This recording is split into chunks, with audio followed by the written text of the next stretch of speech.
Hello, everybody. This is Afro Think Tank. Today's topic is going to be about an attention span and how, as Black people, we need to expand our ability to pay attention to certain things for an extended period of time. Okay, and we kind of lost that. Society as a whole is losing that ability, and it's very important that we keep it in context, time and context, and we maintain that attribute that has served us so well. Let me explain to you what I mean.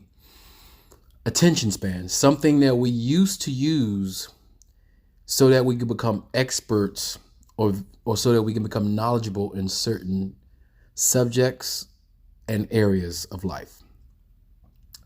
Utilizing your attention span, you have the self-discipline to focus on a particular topic or a particular action, so that you can become fully aware of it or fully capable of performing a certain action or explaining a certain action, fully aware of your surroundings, your attention span. Now, back in the Stone Ages, your attention span was probably one of the most important tools that you can possibly use. You needed to have a long attention span so that you can focus on how to properly make a fire or how to properly cut a stone so it can be used as a tool, how to properly shape and mold sticks into arrows, how to properly create string and rope out of vegetable, leaf, and tree fibers, how to have patience and focus on hunting, prey that you need to eat to survive to feed your family, how to properly cultivate the earth and how to use seeds and how to grow. All these disciplines, we used to have a level of focus, and our attention span had to be wide. Because even though they say life is short, life is also very, very long. Okay? Very long. If you think about the day, 24 hours in the day, if you actually stared at that clock for 24 hours, it would seem like an eternity because you're paying attention to time. When you don't look at the clock and you're distracted by this and that, and this, time gets by you. And time is something you can't pay for. You can't get time back. Time is the only thing, no matter how much money you have or do not have, you can't get it back. Once it's gone, it's gone. And not utilizing your time properly can be a disservice to you and your family and the things that you're trying to do. So as Black people, we need to take inspiration from nature. And that's what we, our spirituality systems, our religions, all the things that we have that made us successful for the last 1,000,000 years, basically. Defeating all other type of hominids on this earth, competing for resources. We were able to focus. We were able to expand our mind. We were able to learn how to make complicated sounds that we call language, and we've defeated everybody so far, with our ability to maximize time and have a vast attention span, giving us the ability to learn all these disciplines that gives us the advantage. Now, our inspiration, let's look at the most powerful creature when it gets to its maximum capacity, gets to its highest potential, the African elephant.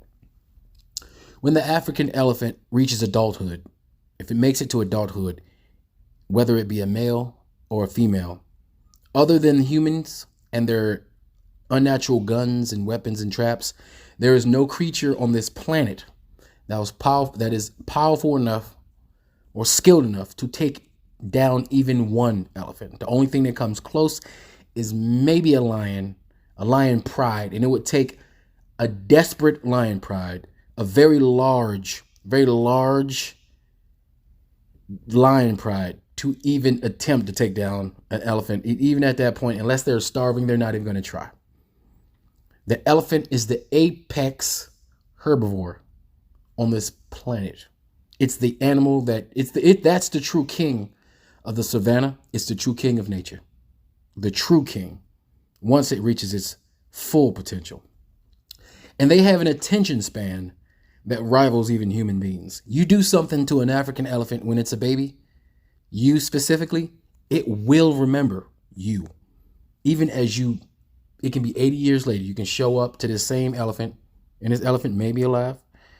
It will remember what you did, and it will retaliate. It will do it. There's numerous cases of this happening.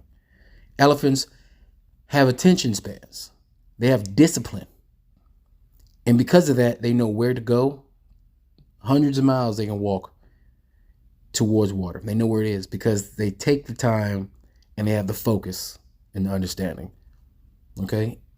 And they've mastered it. They are the masters of attention span, of time, of focus, of memory. Okay?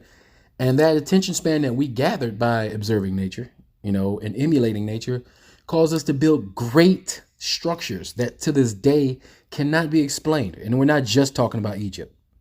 We're talking about West Africa, East Africa, South Africa, Central. We're talking about every single part of Africa. Every African tribe has created something sometime in the past that boggles the mind right now, that people today, even with all our technology, can't figure out, because we had the discipline and we had the attention span to learn all the meticulous details of a subject, to execute that subject, to execute that action. Okay. And now we are at a day and age where we are being inundated with so much information, and people are becoming lazier and lazier and lazier, and they don't want to absorb the information in its totality. And instead, they like to just go straight to the conclusion based off the surface level information that they receive from bullet points, 5 to 10 minute videos. Like most people nowadays, if they see a video and it says 20 minutes, they're not even going to take the time. They simply are telling themselves they don't have time to watch this video for 20 minutes, even if that 20 minutes can give you valuable information that can serve you in the future. It just seems 20 minutes is just too far. Or you may see a lecture, one of us African black scholars, they may be giving a lecture on an important topic. You yourself are interested in that topic. You want to know about it, but you don't have an hour and a half, or you don't have 2 hours to listen to someone give a lecture, a PowerPoint presentation. You just won't do it. And because of that, you will not receive the information. A lot of you guys, you look at books and you see how thick the book is, and all you can think of is how much time will it take for me to read that book? How much time? I don't have the time. So because you don't have the time, you're not even able to absorb the detailed knowledge about your own people, about your African heritage, about your African traditional systems, about the different governmental systems Africans have created outside of capitalism, the different structures of living, the history of the clothes, the history of hair, the history of yourself, the power that we have. You're not even willing to learn that because the video's too long. Most people, y'all want 5-minute videos. The attention span of the human race have been decreasing, and we rely so much on technology as training wheels, as a third leg to prop us up, instead of just taking the time to natively download this information for yourself. But listen to this. So most of you people, you go on YouTube, you go on Instagram, you look for videos, right? You say you don't have time to listen to an hour and a half lecture, to learn something that you can teach somebody else, to learn something for an hour and a half that you can take 5 minutes to teach somebody else that can benefit them, right? But you spend that same hour and a half looking at 5-minute videos, 10-minute videos, 7-minute videos. I mean, you still spending it. So obviously you have the time, you have the attention span. You just don't have the discipline to spend an hour and a half on one subject.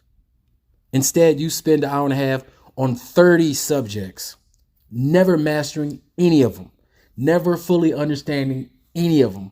The only thing you know is the surface level, bullet point, general idea of anything that you do.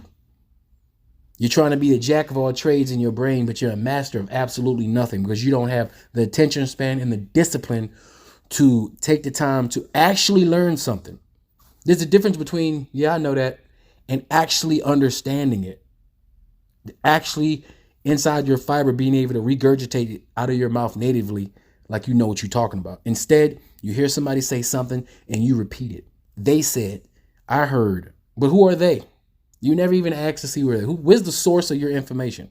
Take the time, pay attention, and find out. Search. Thinking is like a journey. Okay, it's a long journey. It's not a quick trip to 7-Eleven. It's not a quick to the store. It's not a quick walk to the store down the street to get your goods and services.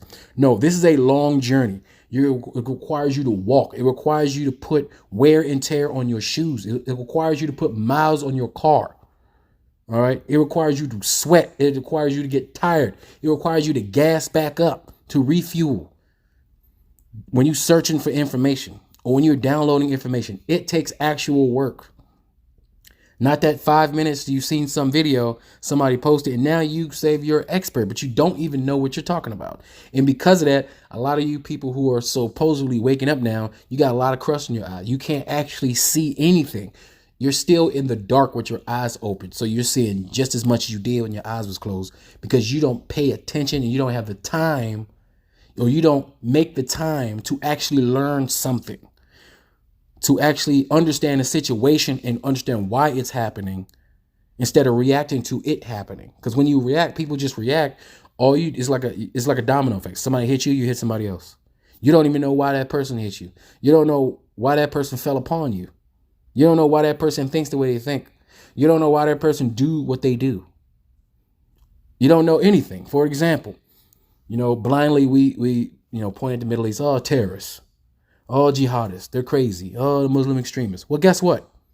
Ask yourself why would somebody, first of all, we can tag anybody with the word extremist. For one person's extremist is another person's revolutionary. All right. One person's freedom fighter is another person's terrorist. Get that through your head. And it's not black and white. The world is very gray. Okay. So if you're a 15-year-old kid and you're walking down your perfectly flying neighborhood, then you see a American F-15, American F-35, American F-18 fighter jet fly past you. You see it. And then after you see it, an explosion happens in your neighborhood, and the deli that you used to go to, that guy's dead. The person that used to babysit you, that person's dead. You try to run home to your family, guess what? They're dead. Why? Because that American plane just dropped bombs on you. So obviously you're going to be thinking, why did they do that? I hate them now. So that kid may grow up. He has the propensity to be pushed towards what we like to call extremism or terrorism. They see a great power oppressing their people. So of course they arm up. Of course, when they see American soldiers or UN soldiers come on their land, they are looking at it as an invasion. The Americans and the UN troops, the Europeans, they're thinking they're liberating the people. They're coming in to civilize the area. They're coming in to topple a dictator. But that kid only sees an invasion of his country after his parents and the people that he grew up with are dead because of the Americans. So he becomes what we like to call a jihadist. So now he's fighting. Now he's shooting at your sons and daughters, the ones that you let sign up to the military because he had no future in America, couldn't afford college, couldn't do anything. So you signed him up to the military or encouraged that young child to go in the military so they can get those free government benefits. Now that child of yours is overseas in the country of another child who just seen his parents, his friends all get murdered by American machinery and aircraft. Even if that machinery and aircraft is flown by their own countrymen or by an enemy, all they see is American. When they see the shrapnel on the ground that says made in the U.S., that's what they see, right? So, of course, that person grows up hating anything American. So your child who just went overseas because he could not afford an education, he couldn't afford to live freely, he had to serve, he had to give something up. So now that child is over there. So now you got two children through no fault of their own pushed together in order to kill each other. That's the why. If you did any research, you will understand that. Then you have a little bit of empathy about the people that you're going over there and dealing with. I know this firsthand because I was in the military. I was one of those children who had nothing going on for him, had no avenue of bettering his life other than student loans that would cripple me or go to the military. That's your choices in America. All right. So I did that and I saw this firsthand. And I asked myself, why? Why is this happening the way it's happening? Who's benefiting from all these young, impressionable children that's being forced or being brainwashed to be patriotic to go do the deeds of the rich people so they can get richer? Because that's what it's all about.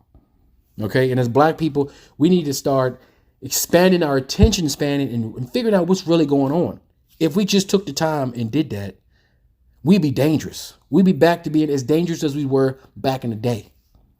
We need to ask ourselves, why do we have this propensity to be negative towards Africa without knowing anything about it? Why do we automatically, when we see dark things, why is it always negative? You know, why do some Africans, feel a certain way about African Americans? Why is it that some Africans don't even know that there is a thing called African Americans at all? Why? How do you find that out? Easy. Open up a book. Read real journalism online. Seek out real, truthful information from primary sources, which is usually the place at which you're trying to, the place at which you're focusing on. But that requires an attention span. We can't spend 2-3 hours looking at 40 videos and come up with a coherent, solid conclusion of anything. Sometimes videos are good now, depending on what it is you're watching. But sometimes you're going to have to take that hour and a half and you're going to have to focus on one thing. You can spend one day, you can dedicate one day and focus on one topic. You can focus on West Africa. Okay? Open up your mind, focus on West Africa. See how great West Africa is. Instead of just watching a few 5-minute videos of how great Egypt was. Because Egypt didn't get great by itself. Egypt was the pinnacle of African achievement. Even Egypt was not only the pinnacle, but just a corner of the pinnacle of African achievement, because the great African achievement is being hidden in that Sahara Desert. I keep trying to tell y'all that desert holds 90% of the greatness that we have not seen. Okay.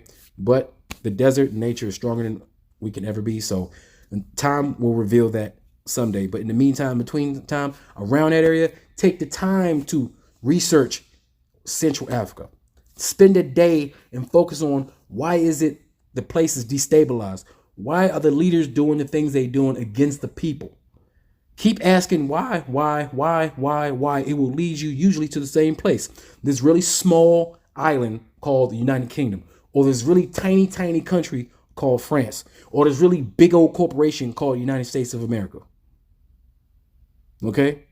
It will lead you somewhere. Sorry about that. I use my phone. It rings. It happens, right? I do all my stuff in one take. But anyway, we need to expand our attentions. We need to expand and we need to cultivate our attention span. Pay attention to what's going on around you.